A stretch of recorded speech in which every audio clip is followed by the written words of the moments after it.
Soy la doctora Adriana Zapiro y continuando con la tercera parte de la primera clase de generalidades de geriatría, vamos a ver algunos conceptos importantes de la nutrición en las personas mayores.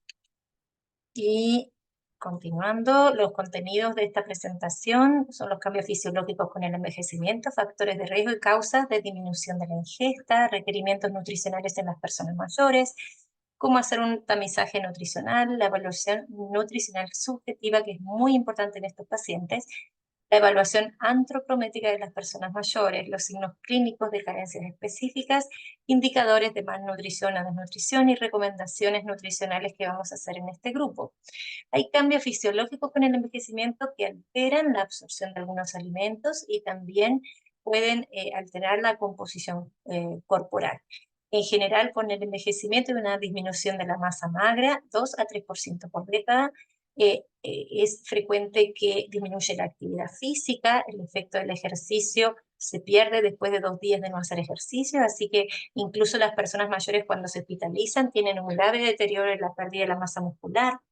La masa mineral ósea también disminuye, aumenta la grasa y a partir de los 70 años la grasa también disminuye un 10%. Esas son las relaciones.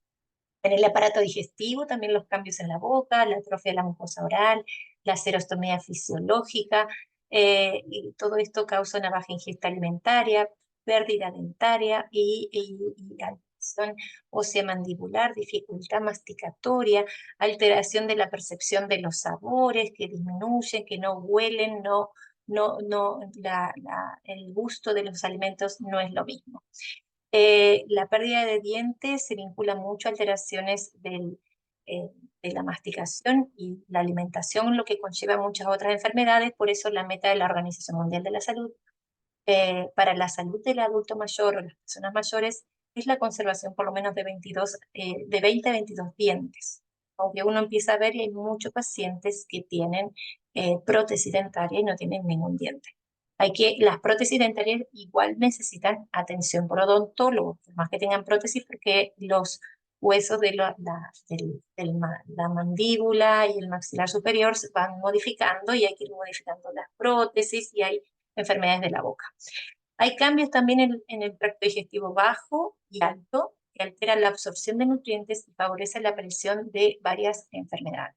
El metabolismo también se altera, disminuyendo el metabolismo proteico, disminuye el contenido proteico corporal con la edad, disminuye la masa muscular, la fuerza, favorece alteraciones del equilibrio, disminuye la síntesis, degradación y recambio proteico, disminuye la síntesis y nivel sérico de albúmina, y en el sistema endocrino también hay alteraciones la insulina enfrenta causas de glucosa, los pacientes, las personas mayores están más propensas a hipoglicemia, alteraciones de la glucosa, por eso es importante los horarios en la alimentación.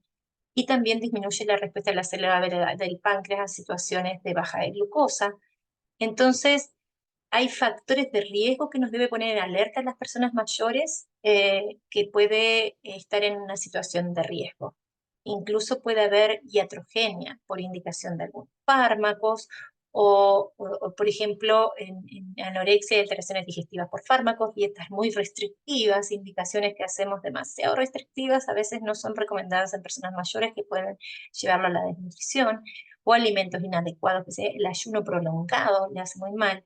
El deterioro cognitivo muchas veces es como que alteran la delusión, pero también es que cuando viven solos y en etapas iniciales se olvidan de comer, eso también.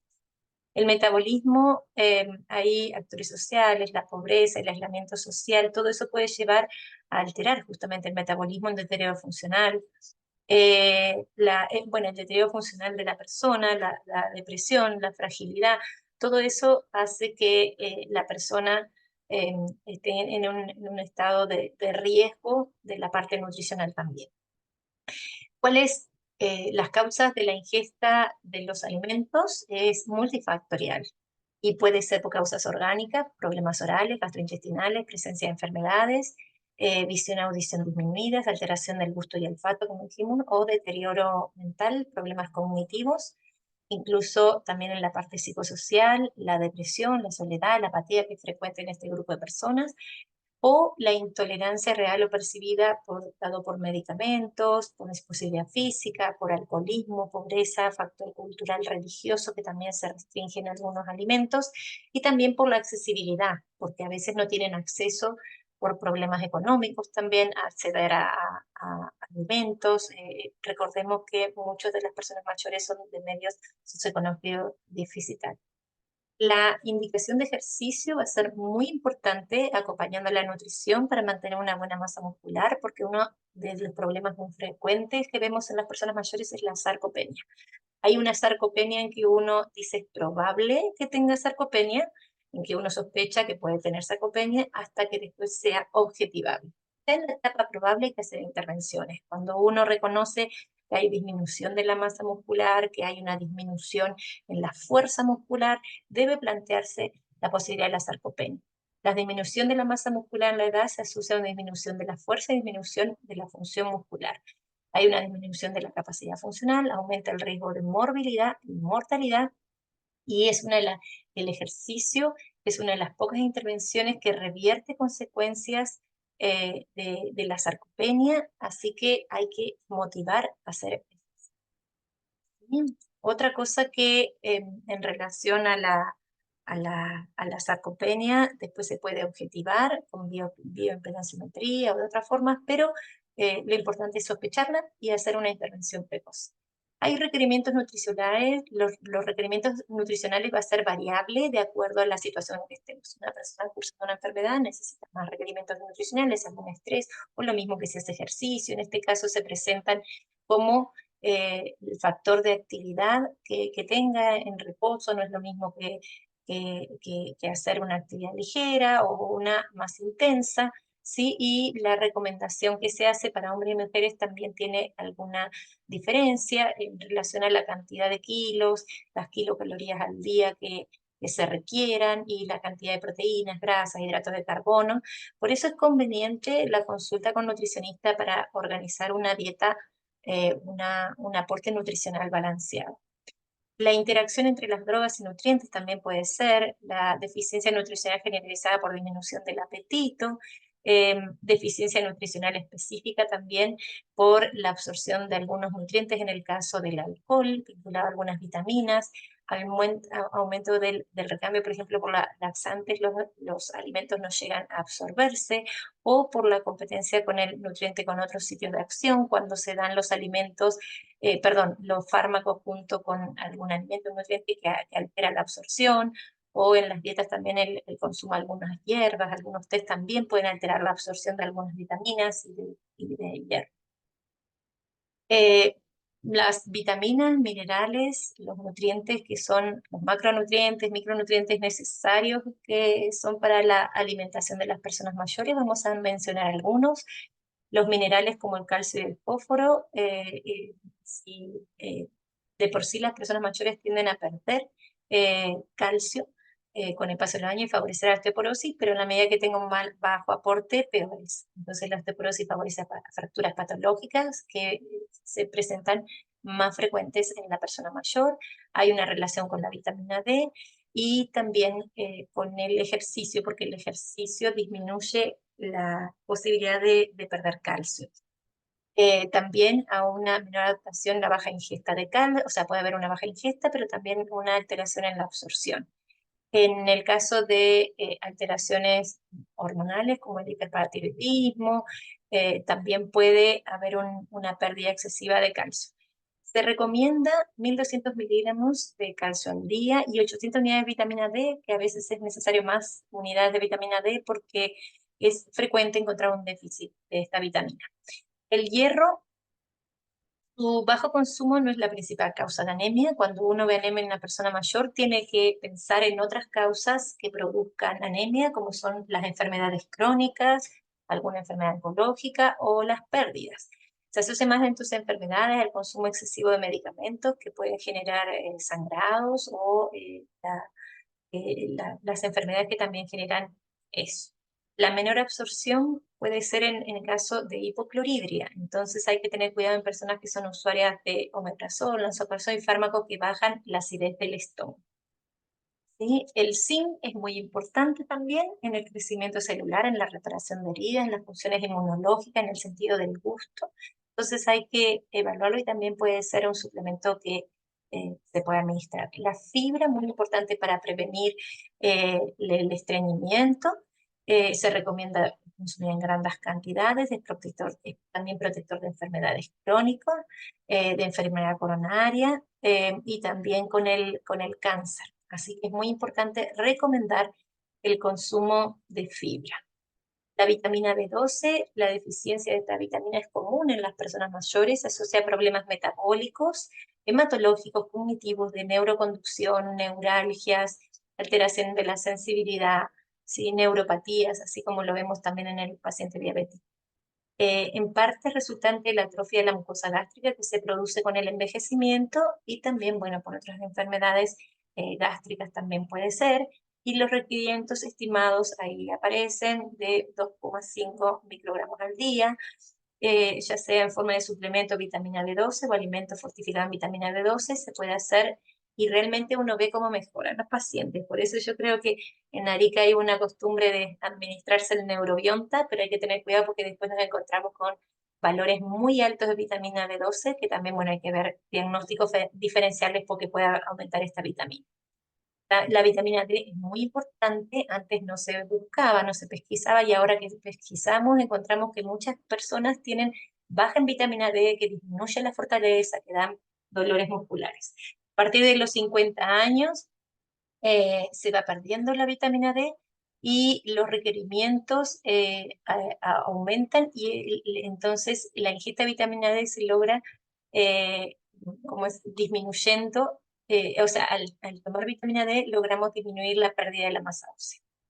Existe un aumento de los requerimientos con una reducción lineal de la síntesis de vitamina D por parte de la piel. Por eso hay que aumentar los requerimientos y tenemos que administrar por vía oral más cantidad. Los cambios que aparecen en la piel ya desde los 20 años hacen que la producción de vitamina D desde la piel no se logre realizar bien por más que se exponga al sol. Así que tenemos que la vitamina D participa en el metabolismo óseo, favorece la sarcopenia, la pérdida de fuerza muscular, al dolor muscular, con el riesgo de caídas. Los requerimientos de vitamina D mínimo 800 unidades al día para una población de 70 años y más, y un tercio proviene de la dieta, 2/3 de la producción endógena. Pero a veces la producción endógena disminuye, entonces tenemos que dar en la dieta más cantidad. La deficiencia de la vitamina D se ve entre un 30 y 40% en las personas mayores, y en ese esquema muestra la repercusión que da el déficit de la vitamina D. El agua, ni que hablar. Los que me conocen, yo digo, soy la doctora agua, porque recomiendo mucho dar agua. Las personas mayores después de los 60 años no tienen sed, así que hay que motivarlas a que tomen agua, aunque no tengan ganas. No hay alguna enfermedad que lo contraindique, se indica mucha cantidad.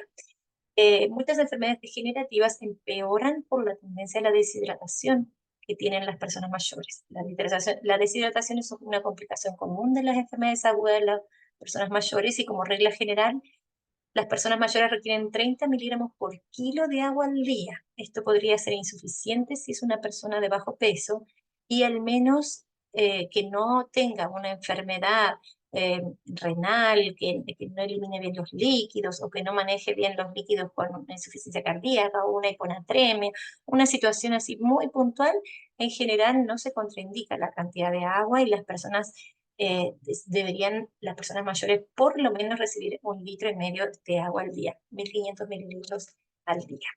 Continuando con la parte nutricional, algunos estudios estadísticos que tenemos de la encuesta nacional de salud del MinSal del 2010, en donde muestra que la prevalencia de obesidad en adultos mayores según edad y sexo es menor que entre 45 y 64 años, pero persiste y es más predominante en mujeres. Y también se ve en mujeres a veces más en el sedentarismo también. Y acá vemos la relación del estado nutricional de adultos mayores de bajo peso. Nosotros tenemos el estado nutricional donde tenemos bajo peso en primera instancia, normal, sobrepeso y obesidad en las columnas, y esto es en general, ¿sí? para el año 2017, en donde por más que vemos normal el mayor, pero si juntamos sobrepeso y obesidad, son más cantidad que los que están normal. Y aquí lo vemos por género, o sea, pues, entre hombres y mujeres, el bajo peso normal y obesidad para el año. Esta tabla está muy interesante. En azul, la parte de abajo se ve como un aumento, sobre todo más de los 80 años, aumenta la presencia de bajo peso, siendo un factor pronóstico de muy alto riesgo en las personas mayores. Hay un tema con la obesidad que se dice que es la paradoja de la obesidad, que aumentando la edad, en realidad la obesidad como tal no pasa a ser un factor de riesgo tan alto. Hay que evaluar un poquito más la composición corporal y el bajo peso toma una importancia muy grande, aumentando mucho la mortalidad en las personas mayores. Entonces, este peso, incluso los que tienen peso normal, hay que evaluar porque muchas veces son sarcopénicos. Tienen mucha masa grasa y en realidad tienen baja masa muscular e igual están en riesgo, ¿sí? Entonces, aunque vemos que la obesidad y el sobrepeso es menor en mayores de 80 años, tenemos que tener cuidado con la baja de peso. Acá en estas tablas, que son un montón, que en realidad muestra distintas partes de Chile, y muestra que en Arica, en general, el problema mayor es la baja de peso, ¿sí? Somos la región, el sector de Chile, que tiene mayor incidencia, mayor prevalencia de personas mayores con bajo peso. No es así con el tema de la obesidad. Este es el problema. Pero cada región es distinta y hay otras regiones que tienen como Magallanes, que tienen un problema igual importante con el tema de la obesidad en adultos mayores. Y en obesidad tenemos que considerar la obesidad sarcopénica. Ya está pasada el peso, pero ese peso está dado por grasa y no por masa muscular. Entonces, también el peso puede estar influenciado por el edema, que no es un buen parámetro y que hay que evaluar más minuciosamente el peso en las personas mayores. ¿Qué factores influyen en la alimentación de las personas mayores? Factores psicosociales, la presencia de enfermedades y factores fisiológicos que tienen que ver con el paso de los años, con el envejecimiento. Les invito a revisar los factores psicosociales, básicamente enfermedad, depresión, pérdida, demencia, abandono, la pobreza, monotonía en la alimentación, ¿sí? La soledad. Factores fisiológicos que tienen que ver con el envejecimiento y la presencia de algunas enfermedades con discapacidades que también afecta y los fármacos que alteran la absorción de nutrientes. Hay una baja densidad de nutrientes en la dieta, hay riesgo de ingesta inadecuada para algunos nutrientes, como son las proteínas, la vitamina D, el calcio, el folato, vitamina B12, magnesio, zinc y agua. Entonces, en estos casos que reconocemos de riesgo, habría que indicar suplementos vitamínicos. Entonces, hay un tamizaje nutricional que sirve para detectar esos pacientes, esas personas mayores que pueden estar en riesgo, alto riesgo nutricional, por estos puntos, que cada punto por sí tiene enfermedades, que le altera el modo de comer, la cantidad de veces come al día. Bueno, les invito a que revisen esto y que hay que considerar múltiples factores para evaluar a un paciente con problemas nutricionales. El tamizaje nutricional permite identificar características asociadas con los problemas nutricionales, identificar enfermos en riesgo nutricional, identificar pacientes en riesgo para reducir justamente problemas fisiológicos, complicaciones médicas, resultados deficientes del tratamiento, incremento de los costos del cuidado de salud. Entonces, busca justamente hacer intervenciones. El tamizaje sirve para reconocer esos pacientes que estén en riesgo, hacer intervenciones y tratar mejorar el estado nutricional y la absorción dentro de lo posible. Hay medicamentos que no lo podemos cambiar y hay el efecto del envejecimiento que tampoco, obviamente que muchos no vamos a poder, pero debemos ser conscientes de las variables que están implicadas. La evaluación nutricional subjetiva, muy importante, cuando vemos elementos en el examen físico que nos orientan o nos hacen pensar que esa persona tiene algún grado de malnutrición.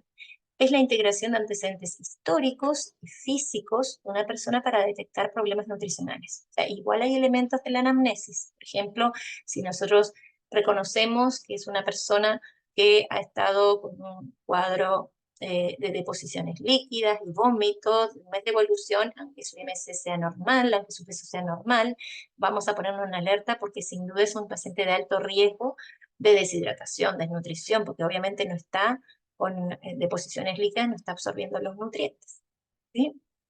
La entrega de resultados inmediatos que permite una rápida intervención. Ya cuando evaluamos, hacemos evaluación nutricional subjetiva, tendríamos que hacer, no esperar a exámenes de laboratorio y hacer una intervención. Vamos a evaluar cambios de peso, cambio en la dieta, síntomas gastrointestinales, la capacidad funcional que tiene la persona mayor, la relación entre la enfermedad y requerimientos nutricionales. La evaluación subjetiva se le puede decir al paciente que haga una encuesta de recordatorio en las últimas 24 horas cómo se alimenta, para ver si es que está disminuyendo los nutrientes que debería estar recibiendo. Un registro alimentario de 2 a 7 días, sin cambios, con cambios con duración, tipo de dieta, suplementos vitamínicos. O sea, se le pide que registre cuál es su forma de comer, horarios, qué cosas come, cuánto tiempo, todos los detalles para poder hacer intervenciones. Y posteriormente un nuevo control. Los síntomas gastrointestinales a veces podemos hacer justamente medicamentos para manejarlo o cambiar los horarios de los alimentos. Si estas molestias persisten por más de 2 semanas, nos debe poner en alerta que es una situación de riesgo de desnutrición aguda.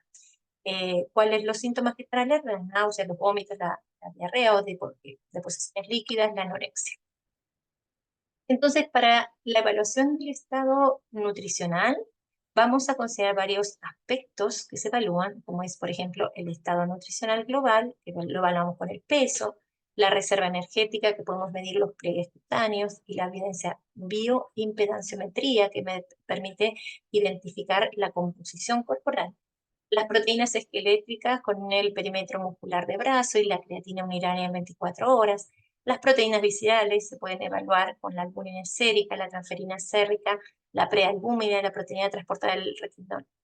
Todos estos exámenes de laboratorio son resultados tardíos. La idea es que uno pueda sospecharlo antes que estamos ante una alteración nutricional. Deficiencia pero es de utilidad para saber si viene hace tiempo con problemas nutricionales. Igual, obviamente es bueno reconocerlo, pero no esperar a que tenga estas alteraciones para hacer intervenciones. Deficiencias de nutrientes específicos, como puede ser la serología de vitamina D, vitamina B, para ver los suplementos que vamos a indicar, minerales, y los signos clínicos que nos da el examen físico. En el examen físico, el peso corporal sirve para una evaluación global del estado nutricional, ¿sí? Pero incluye tanto la masa magra como la masa grasa. Entonces hay que tener cuidado porque la masa grasa se considera en el tejido subcutáneo, la grasa interna asociada a órganos y los lípidos membrana y circulantes. La masa magra está en 70% agua y musculatura esquelética, que en realidad uno ve que en las personas mayores están muy disminuidas. Y tenemos también proteínas, minerales y glúcidos. Acá, esta diapositiva es solo un recordatorio que consideramos en personas menores de 64 años, en donde consideramos esta clasificación para decir si está normal o no el índice de masa corporal. Y en el ejemplo que se muestra abajo, un físico-culturista y una persona que pesa lo mismo, pero que tenga una obesidad abdominal, podemos encontrar el mismo índice de masa corporal. O sea, no es lo mismo el índice de masa corporal que la composición corporal. Y recordar entonces que en mayores de 65 años se va a considerar otro índice de masa corporal. Como dijimos, el riesgo en las personas mayores se ha visto que es muy riesgoso y aumenta mucho la mortalidad del bajo peso. Los parámetros que se consideran son diferentes. Cuando es menor o igual a 23 es que se considera déficit de peso y recién es obesidad mayor a 32. Revisen estos parámetros que siempre los tienen que considerar. Esto ya lo sabían igual de semiología. Y también otra forma de evaluar el porcentaje graso o la masa grasa es con los distintos pliegues. Una forma objetiva y exámenes de laboratorio, la bioimpedanciometría para ver los distintos componentes corporales que tenga.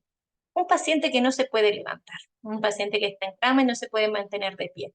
Bueno, tenemos ecuaciones para estimar el peso en las personas mayores de 65 a 90 años, haciendo la circunferencia media del brazo, la circunferencia de la pantorrilla, el pliegue cutáneo subescapular, la altura de la rodilla. Y hay otras Hay otras también formas de estimar. Es bueno que ustedes conozcan, que sepas la forma de estimar el peso, que va a ser importante incluso para algunos medicamentos y para evaluar el avance de las intervenciones. Otros signos clínicos de carencia específica tenemos a nivel de los ojos, la piel, los problemas de fotofobia, enrojecimiento de las conjuntivas, la visibilidad de la córnea, la sequedad ocular, la xeroftalmia, también por el déficit de vitamina A. Las lesiones también bucales se ven con déficit de vitamina, la sequedad de la piel, la descamación, la pigmentación, y también la palidez en anemia con algunos suplementos en anemias carenciales. El edema cuando faltan proteínas, eso es un elemento importante a considerar. En las uñas, estrías transversales, en el hígado, un aumento del tamaño, la hepatomegalia y la filtración grasa en la desnutrición proteica. En la desnutrición todo el organismo empieza a funcionar mal y aumenta mucho, lentamente, pero a veces no tan lentamente, el riesgo de enfermedades y muerte. En el esqueleto, con falta de calcio y vitamina D, deformaciones craneales, reblandecimiento de la calota, hipertrofia de las articulaciones condroesternales, deformación de las piernas, todo esto puede hacer en déficit de vitamina D. Y el edema, como les dije antes, puede orientar a una desnutrición proteica, elemento clínico de algunas carencias. Con los hábitos y de muchos años también podemos encontrar estigmas de la afectación por el tabaco, lo podemos encontrar en el examen físico, que también son estigmas que hablan del estado que está el paciente. Los exámenes de laboratorio, como les dije antes, son exámenes que son resultados tardíos que den alterados, así que no los vamos a esperar, pero si los encontramos nos tiene que poner alerta que hace tiempo que está este problema nutricional. Se ve la albúmina plasmática, incluso la transferrina plasmática puede ser por una vida media más corta como más precoz la aparición. La prealbúmina y la proteína transportadora del retinol también se pueden pedir como indicadores para evaluar la recuperación nutricional una vez que se realimenta. Los exámenes de laboratorio también puede haber alteraciones hidroelectrolíticas, una disfunción hepática o infecciones.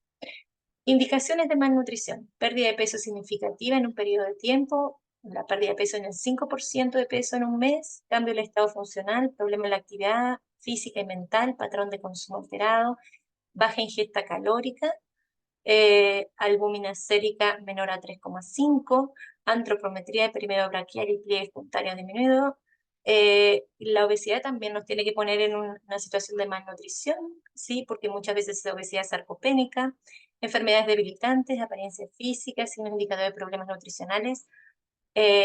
Como podemos encontrar que una persona tenga problemas cognitivos, de memoria, eso también puede hablar de problemas carenciales de desnutrición.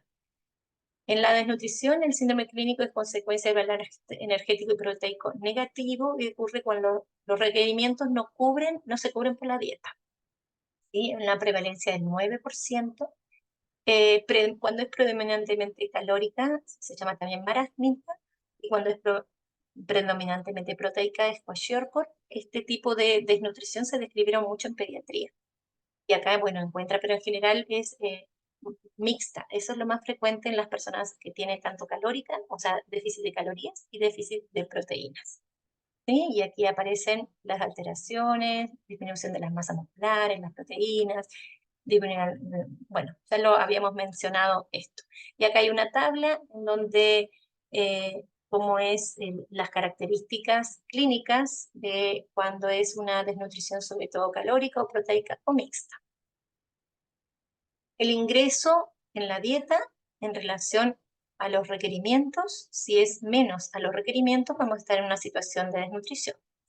La disminución en la ingesta alimentaria puede ser por un problema ambiental, por la pobreza, por la falta de disponibilidad, por la falta de conocimiento o un deterioro cognitivo que antes se cocinaba ya no se cocina o se olvida directamente de alimentarse.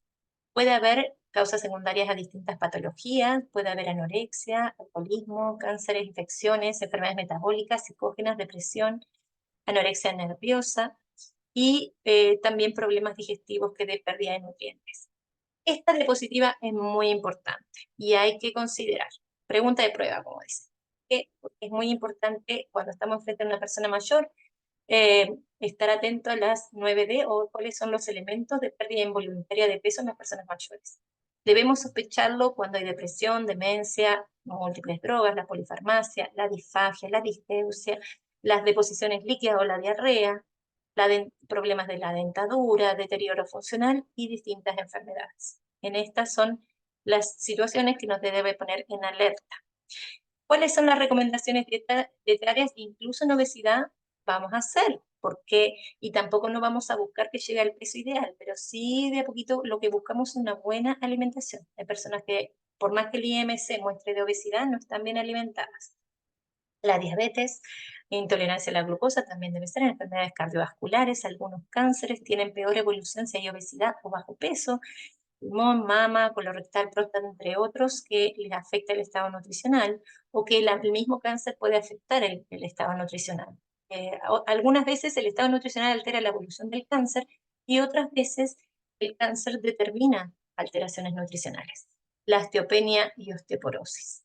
Entonces, recomendaciones nutricionales que hacemos en las personas mayores, una alimentación saludable que incluye el consumo diario de una alimentación balanceada. Lo que lo podemos encontrar, lo que fue la dieta mediterránea, es la que más se recomienda en las sociedades de geriatría.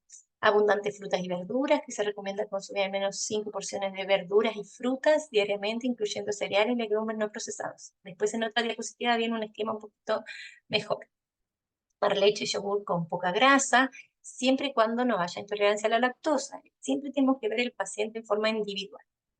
Preferir pescado, pollo, carnes rojas sin grasa, limitar las carnes rojas, evitar carnes procesados y todos los productos procesados no se recomiendan. Recuerde que todos los productos enlatados traen sal.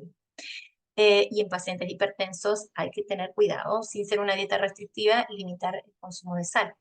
Comer legumbres, granos enteros, eso también es importante por las fibras. Tomar mucha agua. La actividad física es fundamental para prevenir disfunciones asociadas al envejecimiento, también con la parte digestiva, con la prevención de caídas. Tiene muchos beneficios el ejercicio.